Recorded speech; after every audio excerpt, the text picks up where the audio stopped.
Warning: this podcast may contain adult language not suitable for snowflakes. In addition, you may see smoking and be subject to opinions you cannot handle.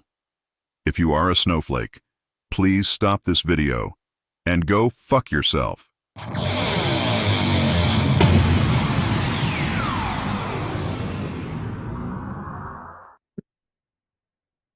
Hey everybody, Rob here from 3R and Gen X Jukebox and also Victory Cast. I've got a little bit of, as you see in the thumbnail, some Kiss drama. If you want, it's not really drama, it's just tidbits, kind of embarrassing for some Kiss fans. Other Kiss fans may not care, but newsworthy nonetheless. Things I found interesting.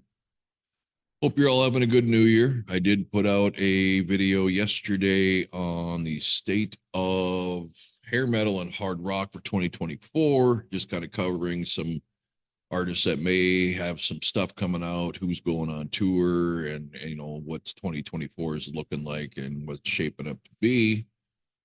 But first thing in the news for me that I wanted to point out is there's an interview on 105.5 WDHA out of New Jersey. That was with Frehley and Steve Brown, collaborator, engineer, co-writer for Ace's 10,000 Volts album. Also, you know, former member of Trickster, or maybe current still, I don't know. First thing I want to point out, there was a radio station director doing the interview, some chick, clearly an obnoxious fangirl, blowing so much smoke up Ace's ass it was, you know, it could fuel his guitar for his next solo. But it was a pretty interesting interview. You get some insight on the process for writing these new songs, what they kind of hold for future plans. They do some talking about Anton Fig. Of course, he's playing on the 10,000 Volts video.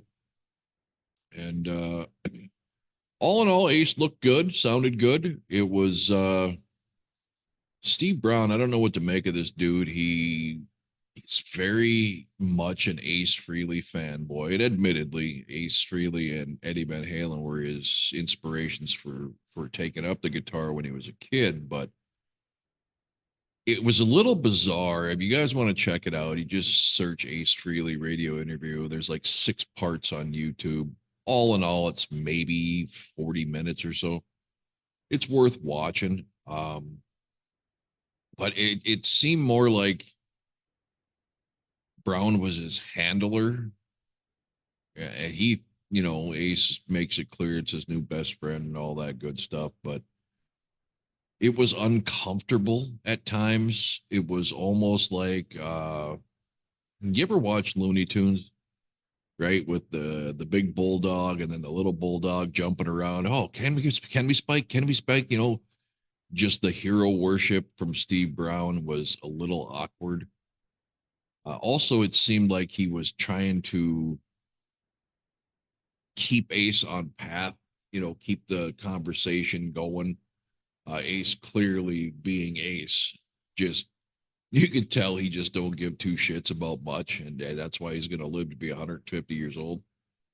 But he'll just kind of zone out at times. I'm not saying substances. I'm just saying Ace being Ace. He'll just like, whatever. And, you know, so Brown's kind of, you know, doing a lot of the talking at first. Towards the middle of the interview, Ace, you know, starts, you know, being more entertaining. But for a couple of segments there, he's kind of got his head down. He's got his dark shades on with his scruff. I couldn't help but picture the guy from Weekend at Bernie's, you know. But good interview. Not, you don't learn a lot other than, you know, what went into the process of writing. He goes through the songs on the album, and just some good tidbits here and there that I thought were kind of interesting. He did at the end start little bit of his pity party. You know, it's funny because on part of it, he talks about how he's 17 years sober and that one of his biggest thrills is when he'll have fans come up who will show their 5 year sober chip and whatever, and saying, because of you, I decided to get sober. So that was really awesome. But then, minutes later, he's kind of taking shots at people, which you clearly can tell are, Gene and Paul spreading bad mouth rumors about him to people in the industry. So he didn't think he'd get a chance to, make more albums because nobody would take a chance on him and all this. And you get the sense it's almost like he's saying they were lying about him when they weren't. I mean, he just got done admitting that he's now clean and sober. In fact, one of the greatest things he said uh, was people worry about getting sober, they'll be less creative. And he said, no, in fact, as time went on and his head cleared, he was more creative. Because I've heard this garbage from pot smokers, pro marijuana, legalized marijuana, whatever, talking about all these inventors, painters, musicians that did all their best work, their genius work while they were on drugs. But here you got a former alcoholic and a drug user telling you no. When you're clear, that's when the creative is at its best. So that was refreshing as hell.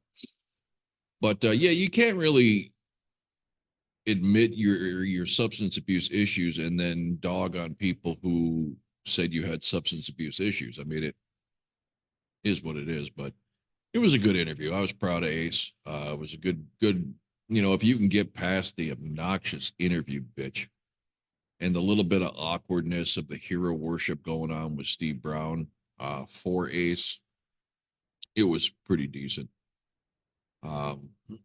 She did go on to say how he went on to talk about, aging and how he'll ask people, strangers, how old do you think I am? And they'll say like, yeah, they're 55. And she's like, well, you look really good. You still got really nice hair. And I'm saying out loud, bitch, it's a wig. And then Ace says, it's a wig. She goes, no, it's not. I touched it. And then they just kind of let it go. And I'm thinking, whatever.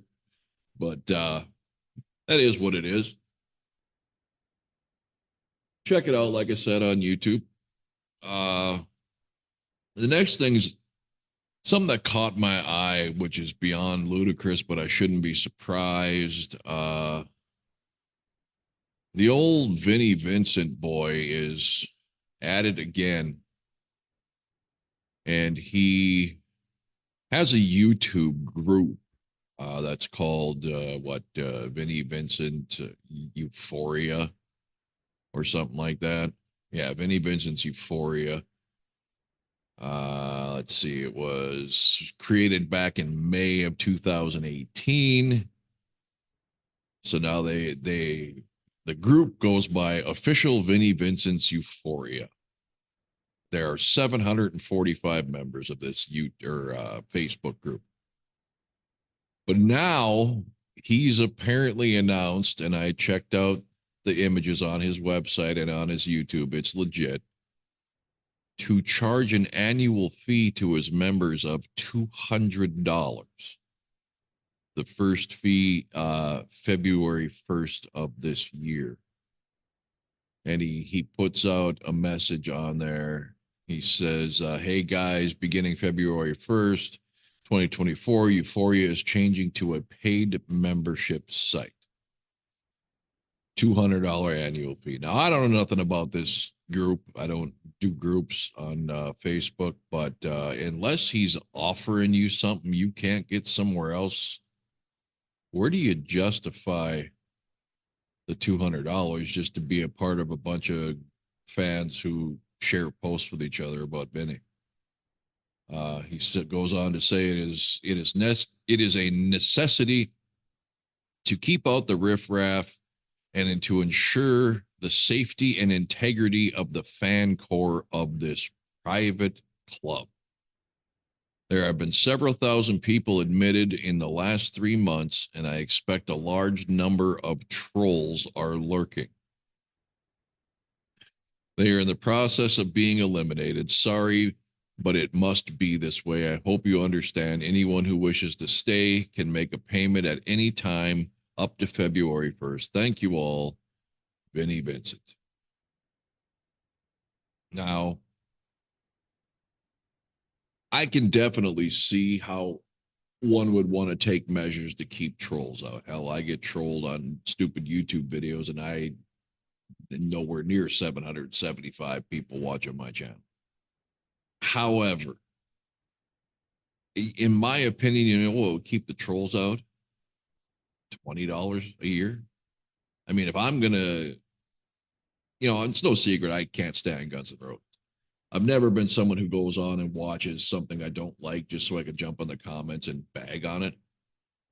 But if I was that kind of person, I'm not paying a nickel to do it, right? $200? You could say $5 and the trolls are going to say, yeah, have fun. And this is obviously a money grab. In pathetic Vinny fashion, overvaluing himself, his product, and taking advantage of his fans. And it's just ridiculous. I just don't get it. I can't even feel sorry for the people who get duped by him because this is not new. So anyway, the other thing, back to Ace Frehley. Now, as much as I just complimented him on his radio interview, he did an interview recently with Guitar World talking about 10,000 volts and how Tommy Thayer replaced him, praised his own unique playing style, and in the process took it upon himself. Remember, this is the guy who's moved on. This is the guy who doesn't care what they're doing. And this is how he handles. I've never had a guitar lesson. I was born with a certain technique that many people, namely Tommy Thayer, can't duplicate, Frehley told the magazine. Now, that's absolutely legit, and that's not specific to Ace Frehley. I watched a interview not too long ago with Nuno talking about when he had to play for Eddie Van Halen, and he was going to do one of Eddie's tunes for solos or whatever, and how nervous he was. And like he said, you can kill it note for note, but you're never going to sound like that person. They have their own delivery, their own nuances that just make it their own. And you could do it as good, you could do it better, but you will never sound just like that. So that I don't have a problem with that. It's this parting shot.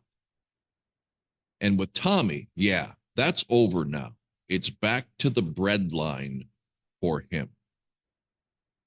You understand? As if Tommy was a pauper, poor man, playing bars, never mind the fact that he was in Black and Blue, who had several albums. Then he went to a Kiss tribute band, who plays clubs, much like Ace Frehley. Then he went to work for Kiss, doing a lot of their editing and work for putting their merch together, their video packages and stuff like that. He was front and center for all of that. Then he became the guitar tech while he was doing that, and eventually, of course, replaced Ace. Now, breadline can mean two things to me. One, it could be he's saying, well, his meal ticket's gone, now he's back to being a poor guy. And I don't think that's it. I think it's meant more as an insult to, well, Kiss is done with him now, so he's going back to being a nobody. He will never be a nobody. He is every bit as capable as anybody else to be a studio musician or to play if he wants to be in another band, if he wants to put out solo stuff, instrumental stuff. He has no limitations, not to mention Kiss is going to be an ongoing entity for God knows forever. He's probably going to have a hand in all the production of all their products, right? Since he's been doing that for decades. So whichever way he meant it, it was uncalled for. Tommy's never said a bad thing about Ace publicly that I have ever seen. The only thing he's ever done is taken a gig that millions of other people would have taken in a heartbeat. So for Frehley, who repeatedly claims he's over it, Kiss is done, they're over with, my career's taken off now. Why this shot? This just goes to prove what I've been saying in my videos, and I continually get dogged for it in the comment section from Ace Frehley only fans. He can't do anything without bringing up how Kiss disrespected him, taking shots at past members, his former bandmates. I mean, during this radio interview, he was talking about the good old days with Kiss and stuff, but then by the end of it, he has to go there again. Here we are. This is Guitar World magazine talking to him about his album. He could have left it with, I've never had a guitar lesson. I was born with a certain technique that many people, including, not namely, including Tommy Thayer, couldn't duplicate, because he's not dogging him then. And he's not singling him out then. He's saying any player, it can't sound like me, just like any player can't sound like Eddie Van Halen, any player can't sound like Satriani. That would have been fine. But why does he finish it that way? And with Tommy, yeah, that's over now. It's back to the breadline for him.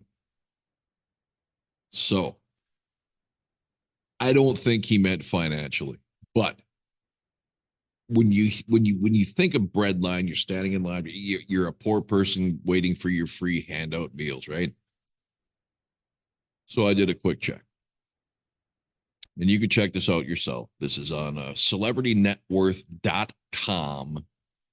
It comes up under the category Richest Celebrities, Rock Stars. So we're going to start with Ace Frehley. Net worth. Now, I don't know what goes into net worth. I'm not even a fucking well-off guy. I'm a check-to-check guy, so I don't know shit about this, but I'm assuming I've never understood how this net worth stuff's public knowledge, because how do you know? How do you know what's tied up in investments? How do you know what's owned in real estate, maybe under a partner's name or a conglomerate's name? You can never really truly know how much someone's worth, right? So this has got to be ballpark. But they're showing, and this is as of 2023, that he is worth $1 million.